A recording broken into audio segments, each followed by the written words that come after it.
बिस्मिल्लाहिर्रहमानिर्रहीम अस्सलाम वालेकुम। मैं हूं आपका मेज़बान साजिद गुंदल। आज 25 दिसंबर है, साल 2020। दो आम खबरें आज की वीडियो में हम डिस्कस करेंगे। दुरानी शहबाज मुलाकात एक ड्रामा थी, इसका ड्राफ्ट सीन हुआ है। बिलावल ने मरियम और आईजी सिंध को एक जनाटेदार थप्पड़ लगाया। लेकिन सबसे पहले हम बात करेंगे हुकूमत की इत्तेहादी जमात MQM का। उन्होंने इस्तीफों की धमकी दी है। पार्लिमानी निज़ाम की ये बहुत बड़ी खराबी है कि इस निज़ाम के अंदर जब किसी जमात के पास वाज़ेह अक्सरियत नहीं होती तो उसको मखलूत हुकूमत तश्कील देनी पड़ती है। कुछ और जमातों को साथ मिलाना पड़ता है ताकि कुछ और नशिस्तें मिलें और वो सादा अक्सरियत हासिल करे और हुकूमत कायम करे। यही कुछ इमरान खान और मौजूदा PTI के साथ भी हुआ है। इमरान खान ने बड़े बुलंद बांग नारे लगाए, दावे किए कि यहाँ पर इंसाफ होगा, एहतसाब होगा और लूटी हुई दौलत इन चोरों, डाकुओं, लुटेरों से वापस छीनी जाएगी। लेकिन उसके अंदर बहुत बड़ी जो रुकावट है वो यही पार्लिमानी निज़ाम है और अक्सरियत हुकूमत की ना होना है। जब भी मुश्किल वक्त आता है, कभी मुस्लिम लीग कायदे आजम यानी चौधरी बरादरान ब्लैकमेल करते नजर आते हैं, कभी अख्तर मेंगल और कभी MKM। ये इत्तेहादी जमातें फायदा उठाने की कोशिश करती हैं। अभी भी एक PDM की तहरीक चल रही है और वो इस्तीफों की डिमांड कर रहे हैं और अपने भी इस्तीफे दे रहे हैं, साथ लांग मार, धरना और खुद हुकूमत से भी इस्तीफे का मुतालबा कर रहे हैं। और वो समझते हैं कि नए इंतखाबात होने चाहिए। जब ये मौका देखा तो MKM के जमीर को भी जागना नसीब हुआ और उन्होंने कहा कि आपका एक मसला है, मरदमशुमारी कराची की सही नहीं हुई, जब तक वो सही नहीं होगी हम इस्तीफे देने पर मजबूर हैं। हमारे साथ जो हुकूमत ने वादे किए वो पूरे नहीं किए। और वो वादे कौन से थे?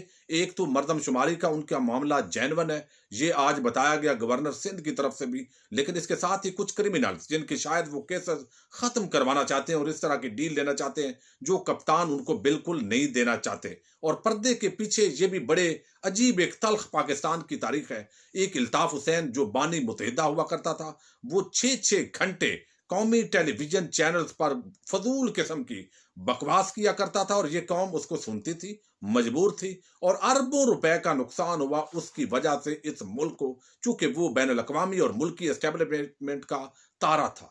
और फिर क्या हुआ?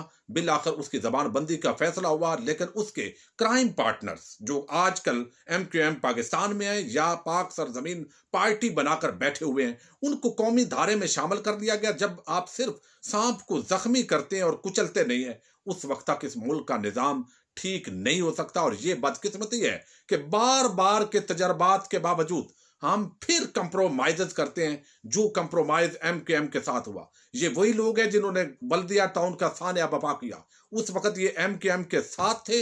ये सारे जुल्म, भत्ताखोरी, कत्लो गारतगरी, कराची, हैदराबाद और सिंध की पूरी बर्बादी के अंदर ये तबका साथ था। और फिर हमने इनको हुकूमतों में मजबूरन शामिल किया। इस पार्लिमानी निज़ाम के अंदर जिन्होंने इलेक्शन लड़ा MQM पाकिस्तान के नाम से जमात बनाकर, और अब ये मौजूदा हुकूमत इमरान खान को ब्लैकमेल कर रहे हैं। और ब्लैकमेलिंग के अंदर कुछ ऐसे लोग हैं जो अभी जिनके केसेस खत्म हो रहे हैं और कुछ के खत्म करने की कोशिश की जाएगी। और एक नशिस्त भी गिलगित बल्तिस्तान के अंदर नहीं आई, लेकिन फिर भी डिमांड कर रहे हैं कि हमारा वहां पर कोई ना कोई मुशीर होना चाहिए, चूंकि हम तो हुकूमत का हिस्सा है। इस तरह की खबरें इनके हवाले से जो है वो गर्दिश कर रही है। बहरहाल कप्तान किसी तरह का भी फजूल कंप्रोमाइज इनका साथ नहीं करेगा। जो जेन्युइन मुतालबा है मरदमशुमारी का, वो तो जो है तस्लीम करने के अंदर कोई हरज नहीं है। अब मामला यहां है कि आपने देखा कि जो पीपल्स पार्टी है, आसफ जरदारी के बहुत ज्यादा केसेस हैं, मंतकी अंजाम तक नहीं पहुंच रहे।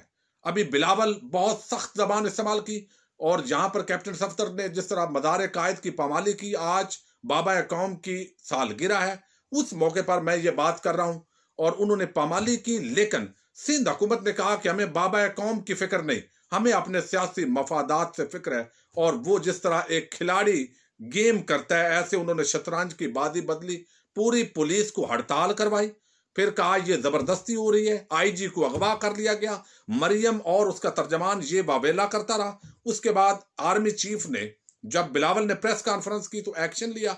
उस एक्शन के बाद फिर जो है चंद लोगों को जिम्मेदार करार देकर वहां उन्होंने कहा कि हम अपने तरीके से डिसिप्लिनरी इनके खिलाफ एक्शन लेने जा रहे हैं। और दूसरी तरफ जो सिंध की हुकूमत थी, उसने तमाम अफसरान से बगावत करवाई इस मुल्क की फौजी क़यादत के खिलाफ कि ये हमारा IG अगवा हुआ है। ये पूरा बयानिया बनाया गया। फिर एक कमेटी तश्कील दी गई। उस कमेटी ने जो रिपोर्ट दी वो आज बाबा कौम के बर्थडे के मौके पर वो उनका झूठ बेनकाब हुआ है। और मुर्तजा वहाब जो उनके तर्जमान है सिंध हुकूमत के, वो कहते हैं कि आईजी सिंध अगवा नहीं हुआ। अब बताइए, अगर वो अगवा नहीं हुआ तो मरियम ने जो है झूठ बोला, सफदर ने झूठ बोला। उस वक्त जितने अफसरान वहां पर हड़ताल पर जा रहे थे वो झूठे थे। और उस वक्त तो बिलावल और सारी हुकूमत की यही आई, वजीर आला सिंध भी यही कह रहा था। आखिर वो आज जो उन्होंने बात की, मैं आपके सामने जरा चंद पॉइंट्स रखता हूं, फिर हम आगे चलते हैं। हुकूमत सिंध के तर्जमान मुस्तफा वहाब ने कहा है, मुर्तजा वहाब ने, कि आईजी सिंध मोतबर उहदा है जिस पर हमें बात करते हुए एहतियात करना होगी, वो अगवा नहीं हुए थे। ये रिपोर्ट है ऑफिशियली सिंध हुकूमत की। मदारे कायद की हुर्मत का वाज़ेह कानून मौजूद है। रुकन सिंध असम्बली राजा आदर ने पुलिस के पास दरखास्त दायर की। वो कहते हैं कि ये सारी चीजें, चूंकि जो मामला किया ये पीटीआई के कुछ अरकान असम्बली थे सिंध के, एक वफाकी वजीर था, वो थाने के अंदर गए, उन्होंने प्रेशराइज किया, प्रेशर में आकर एफआईआर दर्ज की गई। जो मुद्दई बनाया गया वो उस वक्त मौके पर मौजूद नहीं था, इस वजह से मजिस्ट्रेट ने इसको सी क्लास कर दिया और ये मुकदमा खारिज हुआ। अब उसके बाद पुलिस गई गिरफ्तारी करने के लिए, और कैप्टन रिटायर्ड सफदर और जिस तरह बाद के अंदर मरियम ने पूरा बयानिया बनाया, और फिर जो रिपोर्ट आर्मी चीफ ने दी, आर्मी की तरफ से आई, उस पर ट्वीट किया नवाज शरीफ, जो खुद एक रिजेक्टेड आदमी है, नायल है, इश्तिहारी है, भगोड़ा है। वो कहता है रिजेक्टेड, रिपोर्ट रिजेक्ट कर दी है। लेकिन आज जो सिंध हुकूमत ने रिपोर्ट दी है, जिसके अंदर क्या उन्होंने एस्टेब्लिशमेंट से डील कर दी है, क्या वो कदमों में लेट गए हैं, क्या उनकी वो बहादुरी सारी खत्म हो गई है? तो आज उन्होंने जो रिपोर्ट दी है उसके मुताबिक किसी के अंदर जुर्रत है, मरियम के अंदर और उसके भगोड़े बाप के अंदर, कि वो रिजेक्टेड कह सके। अब ये कहती है कि आईजी सिंध अगवा नहीं हुआ, बल्कि जेन्युइन एक मुकदमा दर्ज हुआ, उसको इन्फ्लुएंस किया हुकूमत ने, और उसको हम खत लिख रहे हैं वफाकी हुकूमत को कि ये आपके वज़रा ने ज्यादती की, जुल्म किया, और ये सारी चीज। अब वो हराम खोर आईजी जो सिंध का उस वक्त बड़ा एक चैंपियन बनने की कोशिश कर रहा था, उसकी बड़ी गैरत और जमीर जागा हुआ था, तो अब अगर उसके अंदर कोई गैरत बाकी है तो ये बहुत बड़ा उसको थप्पड़ लगा है। अब वो रिजाइन दे सारे ऑफिसर, तो इसका मतलब है वो सारे ऑफिसर आईजी समेत वो सिंध हुकूमत के साथ मिल बैठकर इस मुल्क में करप्शन करते हैं, खाते पीते हैं। उन्होंने यहाँ इस मुल्क के इदारों को, फौज को, आईएसआई को और रेंजर को बदनाम करने की कोशिश की। और जो आज उनके आका ने जो फैसला किया, जरदारी बिलावल ने, आज उन्हें आमीन का और अभी काम कर रहे हैं। आज वो सारे रिजाइन उनको करना चाहिए असूल के मुताबिक, अगर उनके अंदर थोड़ी बहुत भी इज्जत और गैरत बाकी है। लेकिन इसके अंदर आसफ जरदारी और बिलावल जबरदस्त तरीके से खेले हैं। एक तो उस वक्त नून लीग को मुतमईन कर लिया, दूसरी तरफ आर्मी चीफ और एस्टेब्लिशमेंट पर प्रेशर बिल्ड कर लिया, और तीसरा हुकूमत पर प्रेशर बिल्ड कर लिया, और आज बिल आखिर कदमों के अंदर लेट कर एक अच्छा पैगाम भी दे दिया। ये है इस मुल्क की वो गलीज और गंदी सियासत जो हमेशा यहां पर देखने को मिलती है, कि आप पहले इल्जाम लगाओ और उसके बाद कहो नहीं ऐसा वाकया हुआ नहीं था। अब ये बात तो देखिए कि किस तरह मरियम को और किस तरह इनको जो है वो सही तरीके से चूना लगाया। लेकिन आज मरियम, नवाज शरीफ सब खामोश, किसी में जुर्रत नहीं है कि वो बात करें, चूंकि मफादात वाबस्ते हैं और पीपल्स पार्टी जिंदाबाद के नारे लगाने। अब एक और बड़ी डेवलपमेंट हुई है, वो डेवलपमेंट ये है कि ये जो मोहम्मद अली दुरानी का मामला है ये भी आगे बढ़ गया है। मैंने आपको बताया था एक पिछली वीडियो के अंदर, मैंने कहा था कि ये भी हो सकता है कि चूंकि इस मुस्लिम लीग फंक्शनल की कोई वैल्यू और वुकत नहीं है, और वुकत ना होने की वजह से अब ये खबरों के अंदर आना चाहते हैं। पीर पगारा ने फैसला किया, चूंकि अब हमारा नाम वगैरह कोई नहीं है तो हम अपनी जरा इस दौरान वैल्यू बना लें। तो उन्होंने वैल्यू बनाने के लिए ये सारा काम किया है, और वो ना तो उनको एस्टेब्लिशमेंट ने कहा है, ना उनको हुकूमत ने कहा है। वो दरमियान के अंदर खुद उन्होंने एक गेम खेलने की कोशिश की है, और अब वो बेनकाब हो गई है। देखिए, पूरी पीडीएम की जो तहरीक है, इसका मकसद है हमारी डील हो, एनआरओ मिले, हमारे करप्शन के केसेस खत्म हो। ना कोई नवाज शरीफ इनकलाबी है, क्योंकि कोई चोर डाकू इनकलाबी नहीं होता, ना मरियम इनकलाबी है, चूंकि आज तक उनका यही खाता रहा है। ये सिर्फ आवाम को वरगलाने के लिए मैद नारे होते हैं।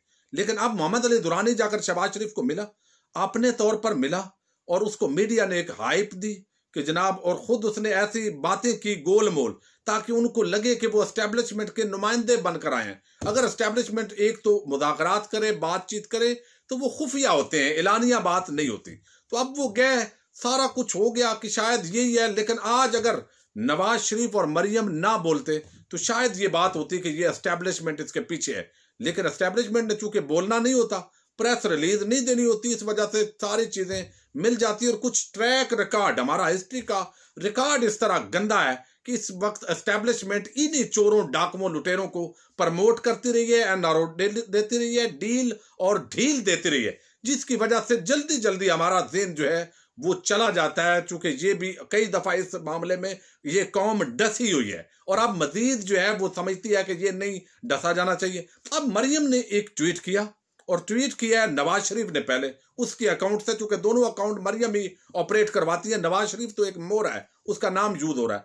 वो कहती है वोट चोरी करके इमरान खान को लाने वाले अब ग्रैंड नेशनल डायलॉग का शोशा छोड़ रहे हैं, जिसका मकसद इस नायल करप्ट हुकूमत और सेलेक्टर्स को पीडीएम से एन नौरो दिलवाना है। हमारी जिद्दोजहद अवामी मुश्किलात के हल और वोट को इज्जत दो के लिए ऐसे किसी डायलॉग का हिस्सा बनना अपने मुकद्दस मकसद से पीछे हटने के मुतरादफ। मुकद्दस मिशन कौन सा है आपका? अपने करप्शन के पैसे को बचाना। जमहूरियत तो आपकी पार्टी में नहीं है, मरूसी जमात है आपकी, लेकिन ये 12 अवाम को वर्गलाने के नारे होते हैं। अब मरियम कहती है पीटीएम का फैसला है कि कोई मुज़ाकरात नहीं किए जाएंगे। पाकिस्तान मुस्लिम लीग नून के कायद पूरी तरह इस मौक़िफ़ के साथ खड़े हैं, इसलिए किसी तरह के मिनी या ग्रैंड डायलॉग की बात बेमानी है। इस जाली और कठपुतली हुकूमत को किसी तरह का एनआरओ नहीं मिलेगा, ये पूरी कौम का फैसला है। अब मरियम और नवाज शरीफ यानी वो ये तासर दे रहे हैं कि जैसे इस शख्स को मोहम्मद अली दुरानी को एस्टेब्लिशमेंट ने भेजा, जनरल बाजवा और जनरल फैद ने, उन्होंने कहा जाओ नवाज शरीफ और मरियम का तरला करो कि आप हैं तो कौमी मुजरम, आपने अरबों खरबों इस कौम के लूटे भी हैं, लेकिन चूंकि आप हमारा नाम ले रहे हैं तो मेहरबानी हमें माफ कर दें। ये भाई वो अपने तौर पर गया, उसने कोशिश की कि हमारा भी नाम बन जाए, बल्ले बल्ले बन जाए। वैसे ही मुलाकात एक मशकूक वक्त पर इस तरीके से एक पूरा जो है वो किया गया।